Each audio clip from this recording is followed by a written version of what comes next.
Hello' everyone, কৃষিছ ব্লগৰ আন এটি ভিডিঅ'লৈ আপোনালোকক স্বাগতম জনাইছোঁ। সাধাৰণতে মই ল'ৰা ছোৱালীক বজাৰৰ ঘি নোখুৱাওঁ, সেয়েহে এনেদৰেই মই গাখীৰৰ সৰ সদায় জমা কৰোঁ আৰু ঘৰতেই ঘি বনাওঁ। ঘি বনোৱাটো একো নতুন কথা নহয়, তথাপিও মই বনালোঁ যিহেতু আপোনালোকৰ লগতো শ্বেয়াৰ কৰোঁ মইনো কি ধৰণে বনাওঁ।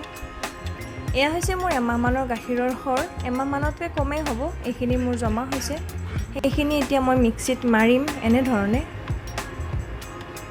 ঠাণ্ডা পানীত অলপ অলপকৈ মিক্সিত মই এনেধৰণে মাৰি ল'ম, ফ্ৰিজৰ পানীত। চাওকচোন, মাখন আৰু পানী বেলেগ বেলেগ হৈছে নহয়নে?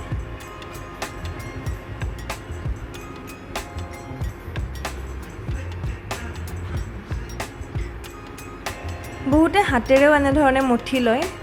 মোৰ বহুত বেছি সময় নাই ল'ৰা ছোৱালীৰ কাৰণে, সেইকাৰণে মই মিক্সিতে মাৰি সহজ কৰি লওঁ। আৰু কেইটামান আইচ কিউব ইউজ কৰি লৈছোঁ, তেতিয়া আৰু বেছি ঠাণ্ডা হ'ব আৰু পৃথক কৰিবলৈ সুবিধা হ'ব পানী আৰু মাখন।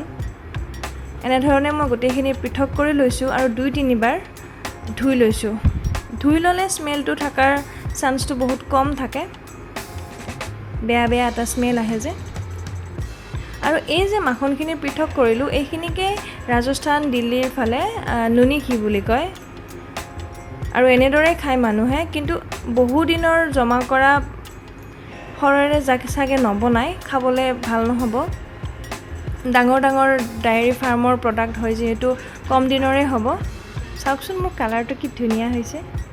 ফাইনেলি মোৰ ঘি হৈ গ'ল। মই ৰঙচুৱা অলপ হ'লে ভাল পাওঁ, সেইকাৰণে ৰঙচুৱা কৰিলোঁ। And lastly, thank you for watching.